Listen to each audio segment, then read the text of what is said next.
मैं आप सबका तहे दिल से आभारी हूँ, मैं आप सबकी तहे दिल से धन्यवाद करती हूँ। बहुत बहुत शुक्रिया इस मीटिंग में आने का।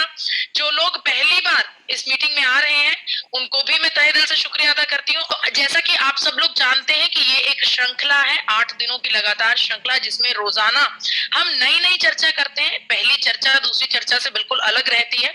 नए नए पॉइंट्स पर, नए नए फैक्ट्स के ऊपर बात करके हम ये जानने की कोशिश करते हैं कि किस प्रकार से गामा ओरिजिनॉल वाकई में हर एक भारतीय की जरूरत है। आज है डे 3, तीसरा दिन। तीसरे दिन में हम गामा ओरिजिनॉल की एंटी इंफ्लामेटरी क्षमताओं के बारे में चर्चा करेंगे। हम ये जानने की कोशिश करेंगे कि गामा ओरिजिनॉल किस प्रकार से अपनी इन्फ्लामेशन को कंट्रोल करने वाली क्षमताओं के जो शक्ति है गामा ओरिजिनॉल में, उसके जरिए किस प्रकार से हमारी मदद करता है। देखिए, इन्फ्लामेशन का एक्सपीरियंस आप सब ने अपने जीवन में कभी ना कभी जरूर किया होगा। इन्फ्लामेशन का मतलब कभी हमें कोई चोट लग गई, कहीं ठोकर लग गई, कोई हल्की फुल्की कुछ इन्फेक्शन हो जाती है तो हमारे शरीर में सूजन होने लगती है। जी हाँ, इन्फ्लामेशन को सूजन कहा जाता है। आप सबके पेपर पेन तैयार है ना? पेपर पेन आप सबके पास होने चाहिए, तभी इसका आप जेस्ट ले पाएंगे, तभी आप अच्छे से उसको याद रख पाएंगे। जी हाँ, इन्फ्लामेशन का मतलब है सूजन। कभी चोट लगी, ठोकर लगी तो हमारे पाँव में, घुटने में सूजन का एहसास होता है। कई बार हमें पेट में सूजन का भी एहसास होता है। वो कैसे कि कई बार हम कुछ खा लेते हैं तो हमें लगता है कि ये खाना मेरे लिए, मुझे सही नहीं है, कोई चीज हम नहीं खा पा रहे हैं, तो हम ये समझते हैं कि ये मुझे सूट नहीं करता। आप में से बहुत से लोगों की रेगुलर जिंदगी में ये इस चीज का एहसास आपने जरूर किया होगा कि ये मुझे सूट नहीं करता। तो वो अंदरूनी इन्फ्लामेशन है, वो अंदरूनी सूजन है जो हम अपनी आंखों से नहीं देख पाते। जो बाहर की सूजन है वो हम अपनी आंखों से देख पा रहे हैं। कहीं चोट लगी, 1 दिन 2 दिन सूजन रही, धीरे धीरे हमने उसका असर किया। किसी ने हॉट वाटर उसकी थेरेपी ली, किसी ने ठंडी उसकी थेरेपी ली, तो इन्फ्लामेशन कंट्रोल हो गई। वो कंट्रोलेबल है। लेकिन जो अंदरूनी इन्फ्लामेशन है वो हमें अपनी आंखों से नजर नहीं आती। देखिए, इन्फ्लामेशन होती क्या है? हमारे शरीर में जब भी कोई चोट, कोई इन्फेक्शन, कोई टॉक्सिन्स एंटर करते हैं, वो टॉक्सिन्स, वो जो बाहरी तत्व हैं, वो हमारे शरीर को डैमेज करते हैं। उसी वक्त हमारे शरीर के व्हाइट ब्लड सेल्स मिलकर उस एरिया में इकट्ठे हो जाते हैं और एक प्रोसेस शुरू करते हैं उस एरिया को हील करने का। देखिए, इन्फ्लामेशन में वो व्हाइट ब्लड सेल्स क्यों आ जाते हैं, क्यों सूजन होती है? ताकि वो जो चोट है, वो जो समस्या है, वो वहीं पर सीमित रहे, वो उसके अलावा और बाहरी एरिया पर ना फैले और हमारे शरीर में कम से कम जगह पर बनी रहे। उसको ना बढ़ने की वजह से इन्फ्लामेशन का जो प्रोसेस है वो हमारे शरीर में व्हाइट ब्लड सेल्स करते हैं। देखिए, अगर देखा जाए तो ये इन्फ्लामेशन हमारे शरीर के लिए बहुत अच्छी है, डिफेंस मैकेनिज्म है, हमारे शरीर के ऑर्गन्स को बचाने का काम करती है। हमारे शरीर में कोई भी बाहरी खतरा जब आता है तब झट से एक्टिवेट होकर हमारा डिफेंस मैकेनिज्म उस खतरे को हील करने की कोशिश करता है और उसे हील करने के प्रोसेस में इन्फ्लामेशन पैदा होती है, सूजन पैदा होती है। देखिए, अब ये जो सूजन है एक हद तक हमारी जिंदगी के लिए जरूरी है, क्योंकि अगर ये सूजन होगी तभी हमारे शरीर में जो चोट है, जो समस्या है, वो हील होगी। लेकिन यही इन्फ्लामेशन क्रॉनिक रूप भी ले सकती है। यही इन्फ्लामेशन हमारे जीवन के लिए गंभीर भी हो सकती है, जानलेवा भी हो सकती है और क्रॉनिक रूप भी ले सकती है। क्रॉनिक रूप का मतलब कोई ऐसी समस्या जो लगातार लंबे समय तक हमारे शरीर में बनी रहे और गंभीर समस्या हो, गंभीर बीमारी का रूप ले ले। अब ये क्रॉनिक समस्या कैसे बनेगी? जैसा आप समझ लीजिए कि हमारे शरीर में ऑलरेडी, मेरे शरीर में, हम एग्जांपल लेकर चलते हैं, मेरे शरीर में ऑलरेडी इन्फ्लामेशन है, ऑलरेडी अंदरूनी सूजन है जो मुझे समझ में नहीं आ रही, मुझे नजर नहीं आ रहा। लेकिन हाँ, कभी कभी हमें एहसास होता है कि सुबह सुबह उठते हैं तो शरीर बहुत भारी भारी सा महसूस होता है। हमारी रिंग्स जो होती हैं वो टाइट हो जाती हैं, लेकिन उसके बाद चलते फिरते हैं, काम वाम करते हैं, 15-20 आधे घंटे तक हमारा शरीर नॉर्मल होने लगता है। वो अंदरूनी इन्फ्लामेशन है। हमें पता है, मैं अपनी एग्जांपल देकर बता रही थी कि मुझे ऑलरेडी इन्फ्लामेशन है, मेरा शरीर अंदर से सूजन से भरा हुआ है, मुझे अपने शरीर में भारीपन महसूस होता है, बैठ जाती हूँ तो उठने का मन नहीं करता। लेकिन इस सिचुएशन में मुझे कहीं ना कहीं चोट लग जाए, घुटने पर चोट लग जाए, पांव पर चोट लग जाए, तो मेरे शरीर में ऑलरेडी अंदरूनी सूजन है, इन्फ्लामेशन है, लेकिन मेरे व्हाइट ब्लड सेल्स को झट से उस इन्फ्लामेशन को हील करते करते जो जहां पर चोट लगी है वहां पर भी काम करना होगा, और मेरे शरीर में ये इन्फ्लामेशन लंबे समय तक या फिर बहुत ज्यादा अमाउंट में बनने लगे। इस सिचुएशन को क्रॉनिक इन्फ्लेमेशन कहते हैं। हम में से बहुत से लोग अपनी रोजमर्रा की जिंदगी में इस इन्फ्लेमेशन को साथ में लेकर अपने जीवन जी रहे हैं। हमें पता भी नहीं है कि हमारे शरीर में इन्फ्लेमेशन है, हमारे शरीर में सूजन है। हाँ, कहीं ना कहीं ये एहसास जरूर है कि शरीर अनईजी है, कुछ प्रॉब्लम है, मुट्ठियां बंद करते हैं तो जोर नहीं लग रहा, या फिर उठकर एकदम से चलने की अगर कोई चलना है, काम करना है, तो एकदम से झट से शरीर एक्टिवेट नहीं हो रहा, एक्टिव नहीं हो रहा। तो कहीं ना कहीं पता है कि कुछ समस्या है, लेकिन ये नहीं पता कि समस्या क्या है। यही वो समस्या है। देखिए, मैं आपको बताना चाहती हूँ कि इन्फ्लेमेशन के बारे में बहुत कम चर्चा होती है, बहुत कम लोग इसके बारे में तवज्जो देते हैं, हालांकि ये उतना ही इम्पोर्टेंट टॉपिक है। इसके बारे में जांचना, इसको पता करना, इसकी टेस्टिंग करना, इसको ठीक करना बहुत जरूरी है। देखिए, अब मैं आपको बताती हूँ कि आप कहेंगे कि चलिए, हमें कैसे पता चलेगा कि हमारे शरीर में सूजन ऑलरेडी है, या फिर हम ऑलरेडी सूजन भरी जिंदगी से, इन्फ्लेमेशन भरी जिंदगी से जिंदगी जी रहे हैं। यहाँ पर मैं आपको एक बात आपके सामने, एक फैक्ट रखना चाहती हूँ। आप सब लोग मेरी बात से सहमत होंगे कि हम जितना मर्जी प्रिकॉशन इस्तेमाल कर लें, जितनी मर्जी सावधानियां इस्तेमाल कर लें, जो भोजन हम कर रहे हैं, जो खाना हम खा रहे हैं, जो भी चीजें मुंह के द्वारा हमारे खाने के जरिए, पानी के तरीके से, चाहे उसमें पानी हो, चाहे दूध हो, चाहे फल फ्रूट सब्जी भोजन कुछ भी, उनके जरिए हमारे शरीर में कुछ ना कुछ प्रिजर्वेटिव्स, कुछ ना कुछ पेस्टिसाइड्स और कुछ ना कुछ टॉक्सिन्स हमारे शरीर के अंदर जरूर जा रहे हैं। ये बात आप समझते होंगे। जितना भी हम सावधानी बरत लें, हमारे शरीर के अंदर कुछ ना कुछ टॉक्सिन्स जा रहे हैं, क्योंकि आजकल शुद्धता का जमाना नहीं है, शुद्ध चीजें मिलना बेहद मुश्किल है। दूसरी बात, ये तो हुई खाने की बात। हम जो सांस ले रहे हैं, क्या आपको लगता है कि आप जिस हवा में सांस ले रहे हैं वो बिल्कुल शुद्ध है? मैं आपको बताना चाहती हूँ, कई बार हमारे एनवायरनमेंट में अगर सांस लेने वाली जो गैसेस हैं, उनमें से कुछ तत्व ऐसे होते हैं, जब वो हमारे शरीर के अंदर एंटर कर जाएं, तो वो सीधे तौर पर जानलेवा हो सकते हैं। वो सीधे तौर पर हमारे शरीर के अंदर गंभीर इन्फेक्शन को पैदा कर सकते हैं। तो हमें कहीं ना कहीं इस बात को भी मानना होगा कि हमारे जो आसपास हवा है, जो वायु है, वो प्रदूषण से भरी हुई है। इसके अलावा कई बार ऐसा होता है कि हमारा शरीर किसी एक पर्टिकुलर एलिमेंट को अडैप्ट नहीं करता। किसी चीज, जैसा कि आप सब में से बहुत से लोगों ने एहसास किया होगा, कुछ लोग फूड एलर्जी से संक्रमित होते हैं, जैसा कि कोई गेहूं नहीं खाता, या फिर किसी को मैं आपको बता देती हूँ कि कई बार कई लोगों को तो डाइटरी प्रोडक्ट्स से दिक्कत होती है, दूध दही नहीं खा सकते। कई लोगों को अंडा खाना उससे दिक्कत होती है कि एलर्जी हो जाती है अंडा खाने से। कुछ लोग पीनट्स, मूंगफलियां नहीं खा सकते।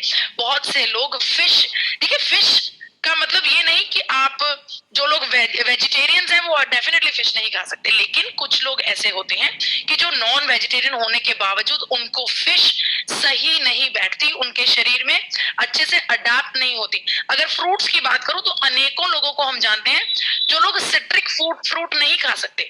एकदम से खट्टा कुछ खाएंगे तो उनके गले में एलर्जी हो जाएगी, खांसी होने लगेगी, दिक्कत हो जाएगी। वेजिटेबल्स में बहुत से लोग अरबी नहीं खाते, बहुत से लोग खीरा नहीं खाते, एसिडिटी का एहसास होने लगता है लोगों को। तो इसका मतलब ये नहीं है कि ये जो चीजें आपके सामने रखी हुई हैं ये गलत हैं, ये हमारे शरीर के लिए सही नहीं है, अच्छी हैं। इनमें अपने अपने न्यूट्रिएंट्स, अपने अपने प्रोटीन्स, अपनी अपनी बहुत सारी ऐसे तत्व हैं जो मानव शरीर के लिए जरूरी हैं, लेकिन हमारा शरीर उसे अडैप्ट नहीं कर पाता, हमारे शरीर को उससे एलर्जी है। तो ये हुआ तीसरा कारण।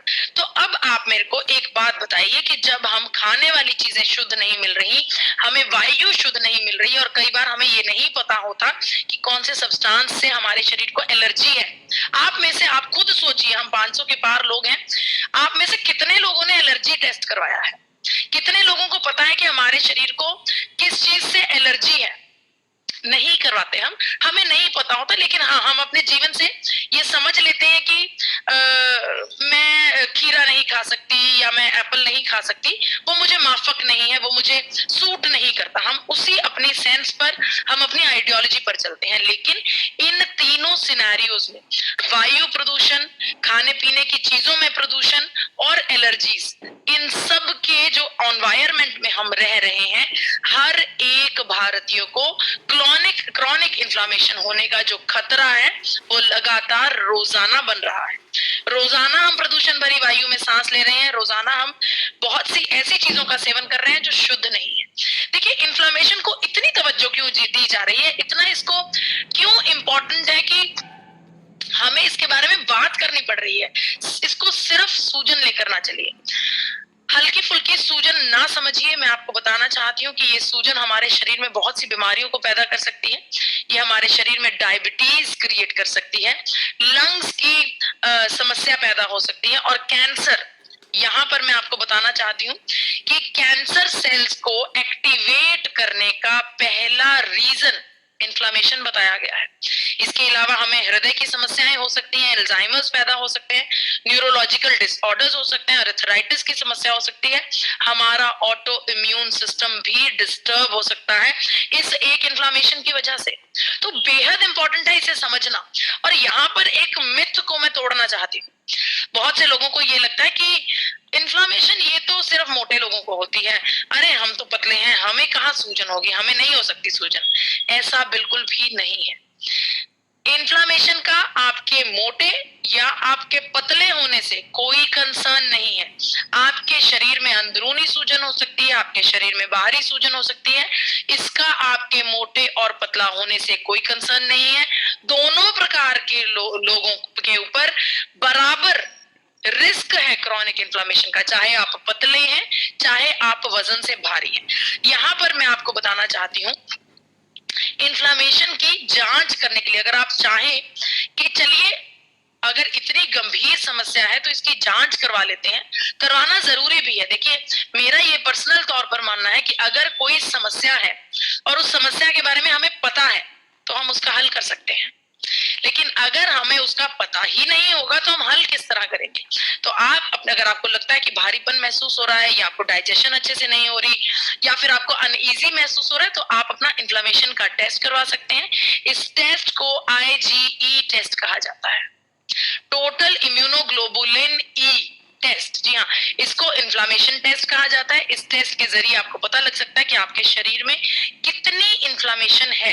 इसके अलावा मैं आपको बताना चाहती हूँ कि हृदय रोग में, मैंने आपको जब पहले दिन कोलेस्ट्रॉल की चर्चा करी थी उस दिन मैंने आपको बताया था कि बहुत से कारण हैं जिनकी वजह से हार्ट अटैक्स की संभावना हमारे शरीर में बनी रहती है, लेकिन हमने उस दिन सिर्फ कोलेस्ट्रॉल की बात करी थी। आज मैं आपको इन्फ्लामेशन की बात कर रही हूँ। इन्फ्लामेशन दूसरा बड़ा कारण है हमारे शरीर में हार्ट डिजीज देने का। ये जो लोग जिनकी तस्वीर आपके सामने है, बड़ी बड़ी टेलीविजन की हस्तियां हैं, इन हस्तियों ने अपनी यंग एज में अपने जीवन को खो दिया। क्या लगता है आपको, क्या ये लोग फिजिकली फिट नहीं थे? क्या ये लोग अपनी बेस्ट फॉर्म में नहीं थे? क्या ये अच्छा भोजन नहीं कर रहे थे? क्या ये अपने जीवन में एक्सरसाइजिंग नहीं करते होंगे? इनके जीवन में एक ऐसा पॉइंट था, इन्फ्लामेशन, जिसकी तरफ तवज्जो नहीं दी गई, जिसको जांचा परखा नहीं गया, और उस इन्फ्लामेशन की वजह से ही अनेकों रिपोर्ट्स में आजकल ये साबित हो चुका है कि जो सडन डेथ्स हो रही हैं, जो सडन यंग एज में स्ट्रोक्स आ रहे हैं, हार्ट अटैक्स हो रहे हैं, उनका मेन कारण इन्फ्लामेशन ही है। जब हम देखते हैं कि हमारे आसपास एक बहुत ही तंदुरुस्त व्यक्ति जो बिल्कुल हृष्ट पुष्ट है, अच्छी सेहत वाला व्यक्ति, और उसे हार्ट अटैक की समस्या हो गई, उसका और कोई कारण नहीं, इन्फ्लामेशन ही कारण है। ये इन्फ्लामेशन हमारे शरीर में यंग उम्र के लोगों को हार्ट अटैक की घेरे में, हार्ट अटैक के रिस्क में ले आता है। तो देखिए, कोविड टाइम्स में क्या हुआ था। कोविड टाइम्स में कोरोना वायरस ने नहीं बल्कि हमारे अपने डिफेंस मैकेनिज्म ने ही हमारी जान ली थी। जी हाँ, जब हमारे लंग्स के अंदर वो टॉक्सिन्स, वो वायरसेस एंटर कर गए, तो हमारे शरीर के डिफेंस मैकेनिज्म को ये महसूस हुआ कि खतरा बन गया है, रिस्क आ गया है, और झट से सभी व्हाइट ब्लड सेल्स ने इकट्ठा होकर लंग्स में उस वायरस को हील करने की कोशिश करी, जिस प्रोसेस में हमारे लंग्स में सूजन आ गई। और ये सूजन इतनी गंभीर हो गई कि हमें अनेकों लोगों को, हमारे इतने प्रियजनों को हमसे जुदा करके ले गई। जी हाँ, कोविड टाइम्स में जो इतनी मृत्यु दरें हुई हैं, उनमें इन्फ्लामेशन का बड़ा हाथ था। हमारे लंग्स में इन्फ्लामेशन का घेराव होने की वजह से, क्रॉनिक इन्फ्लामेशन होने की वजह से, क्योंकि वो एक तो अपनी ही जगह पर बहुत ज्यादा इन्फ्लामेशन थी और वो लगातार बनी हुई थी। इसी वजह से अनेकों लोगों को हमसे दूर होना पड़ा। हमने बहुत से अपने प्रियजनों को, साथियों को अपने से जुदा होते हुए देखा है। इस इन्फ्लामेशन को ठीक कैसे किया जाए? इस इन्फ्लामेशन को ठीक करने के लिए एंटी इन्फ्लामेटरी प्रॉपर्टीज का सेवन करने की सलाह दी जाती है। हम सब ने कोविड टाइम्स में विटामिन ए, सी, डी और जिंक का खूब सेवन किया। हम ये समझ गए कि इस इन्फ्लामेशन को कंट्रोल करने के लिए, अपनी इम्यूनिटी को बढ़ाने के लिए हमें इन सब का सेवन करना होगा। लेकिन क्या इन सब के सेवन करने से, क्या एप्पल, ऑरेंज और ये अखरोट खाने से, वॉलनट खाने से, क्या इस बात की संतुष्टि होती है? क्या इस बात का, ये बात साबित होती है कि हमारे शरीर में जो क्रॉनिक इन्फ्लामेशन है वो हील हो जाएगी? नहीं। इसको ठीक करने के लिए हमारे शरीर में, हमारे पास एक ऐसा एंटी इन्फ्लामेटरी एजेंट होना चाहिए जो हमारे शरीर में रोजाना हमारे इन्फ्लामेशन को हील करता रहे, रोजाना हमारे इन्फ्लामेशन को ठीक करे, क्योंकि हमारे आसपास हर तरफ से इन्फ्लामेशन आ रही है। हम जो भोजन खा रहे हैं, हम जो सांस ले रहे हैं, उन सब के जरिए हमारे शरीर में इन्फ्लामेशन ऐड हो रही है। और इस इन्फ्लामेशन को अगर हम ध्यान नहीं देंगे तो इसकी दर बढ़ती जाएगी, और ये बढ़ती हुई दर हमारे शरीर में अनेकों बीमारियां लेकर आ रही है। इस इन्फ्लामेशन को कंट्रोल करने के लिए एक ताकतवर एंटी इन्फ्लामेटरी एजेंट है गामा ओरिजिनॉल। ये जो स्क्रीनशॉट आपके सामने है, ये स्क्रीनशॉट एक रिव्यू आर्टिकल से लिया गया है।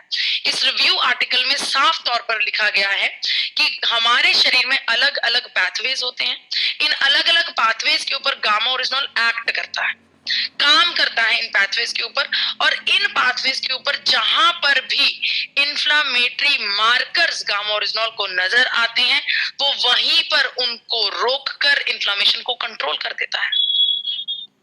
जी हाँ, इसके अलावा मैं आपको बताना चाहती हूँ, बहुत सी ऐसे रिसर्च पेपर्स हैं जिनमें ये बात साबित हो गई है कि गामा ओरिजिनॉल बेहतरीन एंटी इन्फ्लामेटरी एजेंट है, हमारे शरीर में क्रॉनिक इन्फ्लामेशन को कंट्रोल कर सकता है। यहाँ पर मैं आपको एक रिसर्च दिखाना चाहती हूँ, ये 2013 की रिसर्च है। इस रिसर्च में ये देखा गया कि छोटे बच्चों को, जो प्लेवे के बच्चे हैं, जो 2.5 से 3.5 साल की उम्र के बच्चे हैं, उन बच्चों के ऊपर ये सर्वे किया गया। इस सर्वे में मैं आपको बताना चाहती हूँ कि जो बिल्कुल छोटे बच्चे, जिनको भी हम स्कूल्स में एंटर भी नहीं करते, छोटे छोटे बच्चे, नर्सरी, प्री नर्सरी क्लास के बच्चे, कई बार आप में से बहुत से लोग मेरे से सहमत होंगे कि बच्चों को लगातार लंबे समय तक कॉफ बनी रहती है, कोल्ड बना रहता है, कि कुछ बच्चे ऐसे होते हैं बहुत जल्दी बीमार हो जाते हैं। वो बच्चे अपनी एक्टिविटीज में उतने ज्यादा एक्टिव नहीं हो पाते जितने एक नॉर्मल हृष्ट पुष्ट बच्चा होता है। तो ये जो रिसर्च हुई, ये रिसर्च जापान में की गई। जापान में उन बच्चों को, छोटे छोटे बच्चों को गामा ओरिजिनॉल का सेवन करवाया गया।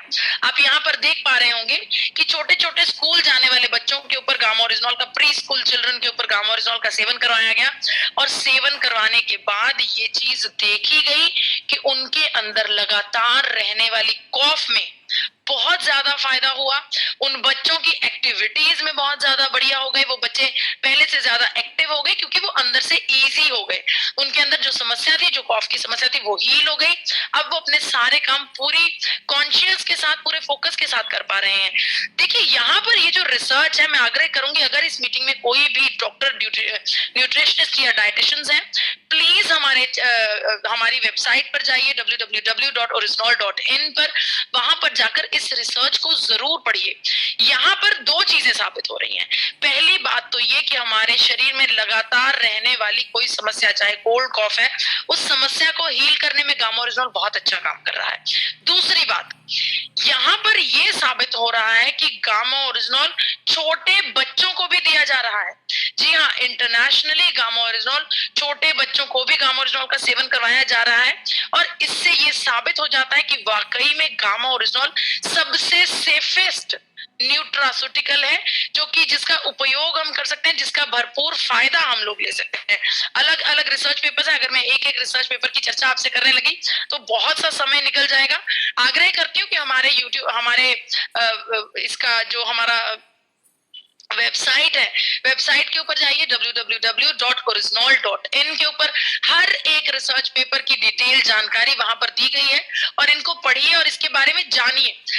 इसके अलावा भारत सरकार ने गामा ओरिजिनॉल को न्यूट्रास्यूटिकल का दर्जा दिया है। हर एक व्यक्ति 18 वर्ष के ऊपर जो व्यक्ति है वो गामा ओरिजिनॉल का सेवन लगातार ताउम्र कर सकता है। दिन भर में 2 कैप्सूल्स आपको सही dosages of 300 mg per day देते हैं। बड़े बड़े डॉक्टर्स इन्फ्लामेशन के लिए गामा ओरिजिनॉल के बारे में क्या कहते हैं वो मैं आपको बताना चाहती हूँ। देखिए ये डॉक्टर संजय चुग है, बहुत ही ऑनरेरी, बहुत ही एक्सपर्ट डॉक्टर हैं। डॉक्टर साहब को एम्स के हॉस्पिटल से गोल्ड मेडल मिला हुआ है। जी हाँ, ये गोल्ड मेडलिस्ट डॉक्टर्स जो कि MBBS हैं, in doctor Sanjay Chugh gamma oryzanol के बारे में क्या कहना चाहते हैं, आइए सुनते हैं।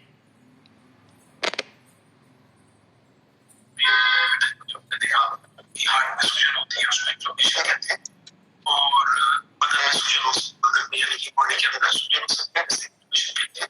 नेचुरल प्रोडक्ट है, reduce inflammation in body, and of course it could also relate to inflammation which could cause heart attacks in those who have blocked coronary arteries. When we look at gamma oryzanol, for me there's lots of experiments, and it comes from rice bran, and it has been shown to actually reduce some of the inflammatory markers which actually are related to inflammation in the body. So there seems to be good future for it. जी, तो आप सबने सुना कि doctor साहब ने बताया कि gamma oryzanol एक नेचुरल शरीर में इन्फ्लामेशन को कंट्रोल करता है, अंदरूनी इन्फ्लामेशन को। और दूसरी बात डॉक्टर साहब ने ये कही कि गामा ओरिजिनॉल हमारे धमनियों के अंदर जो सूजन की वजह से जो हार्ट अटैक्स होते हैं उनको बहुत ज्यादा हद तक कंट्रोल कर सकता है। जी हाँ, चलिए अब एक और डॉक्टर की बात करते हैं, डॉक्टर नरेश शर्मा जो कि MBBS हैं, एक बड़े डॉक्टर हैं, आइए सुनते हैं। इस नेचुरल एंटीऑक्सीडेंट के इस्तेमाल करने से, प्रयोग में लाने से, ये बहुत सारे जो रिएक्शन प्रोडक्ट्स हैं, जो इन्फ्लेमेशन के साइड बाई प्रोडक्ट्स होते हैं, वो निष्क्रिय हो जाते हैं, और इस एंटीऑक्सीडेंट का नाम है गामा ओरिजिनॉल। साथ ही गामा ओरिजिनॉल के बारे में एक चीज और हमें मालूम पड़ी है कि गवर्नमेंट ऑफ इंडिया ने इसको एक न्यूट्रास्यूटिकल ड्रग के अंदर अप्रूवल दिया है, और कहीं ना कहीं इसको एक सेफ ड्रग के रूप में, एक सेफ न्यूट्रिशन सप्लीमेंट के रूप में इसको शामिल किया गया है। यस, तो हम सबने सुना कि डॉक्टर साहब ये बता रहे हैं कि गामा ओरिजिनॉल वाकई में को कंट्रोल करता है और एक ऐसा तत्व है जो बिल्कुल 100% नेचुरल है, इसका कोई भी दुष्प्रभाव हमारे जीवन में नहीं है।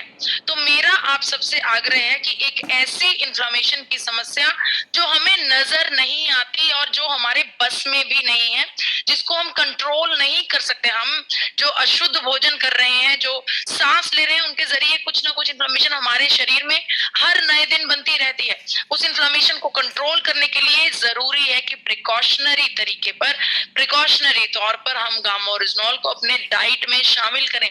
आप सबको बताना चाहती हूँ कि गामा ओरिजिनॉल पिछले 70 वर्षों से 70 बड़े देशों में इस्तेमाल किया जा रहा है, और इन 70 वर्षों से उन 70 बड़े देशों में एक भी कोई ऐसा केस सामने नहीं आया जिसमें ये समझ में आए कि गामा ओरिजिनॉल का सेवन करने से किस दुनिया में किसी व्यक्ति को कोई साइड इफेक्ट हो गया।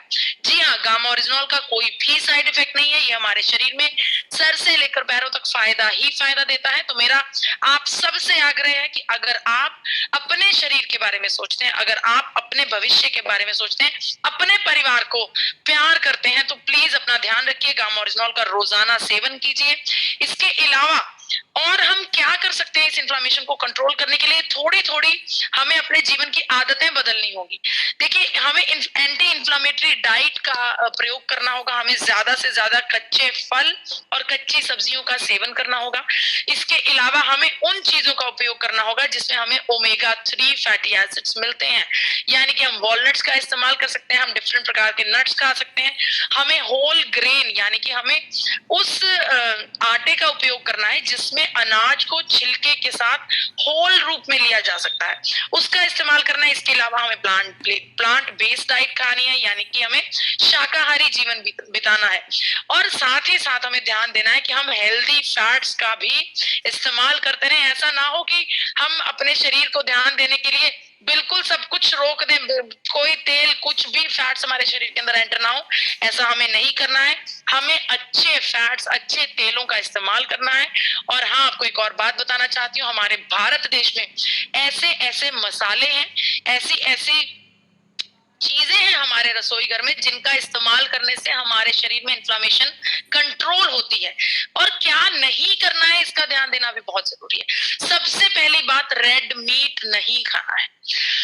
सबसे पहले तो मैं सबसे आग्रह करूंगी कि नॉन वेजिटेरियन ना हो तो ज्यादा बेहतर है, बाकी आपकी अपनी चॉइस है। लेकिन हाँ, रेड मीट का सेवन बिल्कुल ना करें, क्योंकि रेड मीट रिसर्चेस में आ गया है, ये बात साबित हो गई है कि रेड मीट का सेवन करने से हमारे शरीर में सीधे तौर पर लंबे समय तक बनी रहने वाली इन्फ्लामेशन आती है। दूसरी बात, प्रोसेस्ड फूड को छोड़ दीजिए। प्रोसेस्ड फूड को, हाँ, अगर ये आपकी कमजोरी है तो इसको धीरे धीरे छोड़ सकते हैं आप। मैं आपको ये वादा कर सकती हूँ कि अगर आप अपने आप से वादा करें तो आप अपने अपने शरीर में, अपने जीवन में, अपनी जिंदगी में किसी भी आदत को छोड़ सकते हैं और किसी भी हेल्दी आदत को अपना भी सकते हैं। तीसरी बात, अल्कोहल, शराब, सिगरेट, गुटखा, ये सब चीजों से तौबा कर लीजिए। ये सब चीजें भी आपके शरीर में इन्फ्लामेशन पैदा करती हैं। और कोशिश कीजिए कि व्हाइट शुगर को भी आप त्यागने की कोशिश कीजिए। हालांकि थोड़ा मुश्किल है, लेकिन अगर आप चाहेंगे तो आप धीरे धीरे इसकी शुरुआत कर सकते हैं। व्हाइट शुगर से थोड़ा दूर रहिए, कोशिश कीजिए व्हाइट शुगर का इस्तेमाल कम से कम करें। इसके अलावा आप जैगरी का यानी कि गुड़ का, शक्कर का, इनका इस्तेमाल कर सकते हैं। इसके अलावा आपको अपने दिनचर्या में कम से कम 30 मिनट, जी हाँ, कम से कम 30 मिनट अपने शरीर को जरूर देने हैं। चाहे वॉक कीजिए, जुम्बा कीजिए, एरोबिक्स कीजिए, योगा कीजिए, मेडिटेशन कीजिए, कुछ भी कीजिए, लेकिन अपने शरीर के लिए 30 मिनट निकालने बहुत जरूरी है। मात्र 30 मिनट जब आप अपने शरीर के लिए निकालेंगे तो आपके शरीर में एक अलग सी एनर्जी और बैक ऑफ द माइंड में एक अलग सा कॉन्फिडेंस जरूर बनेगा। इस बात को आप ध्यान दीजिएगा, इसको आप अनुभव कीजिएगा, आपको समझ में आएगा। तो यहाँ पर मैंने आप सबको ये बात साबित की है कि क्योंकि हम भारतीयों के, इनफैक्ट मुझे तो ये लगता है कि ये जो हमारा आंदोलन है ये पूरी दुनिया का होना चाहिए, अकेले भारत का ही नहीं, पूरे भारत के, पूरी दुनिया के लोगों में क्रॉनिक इन्फ्लामेशन बनी हुई है। क्रॉनिक इन्फ्लामेशन का जो खतरा बना हुआ है उससे बचने के लिए हर एक भारतीय को गामा ओरिजिनॉल की जरूरत है। जी हाँ, बिल्कुल सही, गामा ओरिजिनॉल हर एक भारतीय की पहली जरूरत है। जी हाँ,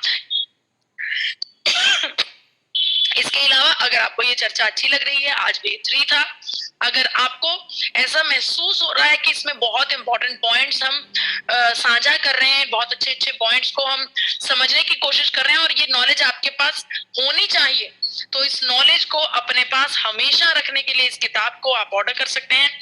बेहतरीन किताब है जो कि बहुत ही अच्छी शब्दावली के साथ उपयोग किया गया है। इसमें बहुत ही सिंपल शब्दावली है, जगह जगह पर आपको स्कैन कोड्स दिए गए हैं। इन स्कैन कोड्स पर स्कैन करने से सभी सारी इंफॉर्मेशन आपके मोबाइल फोन्स पर सीधे तौर पर पॉपअप हो जाएगी।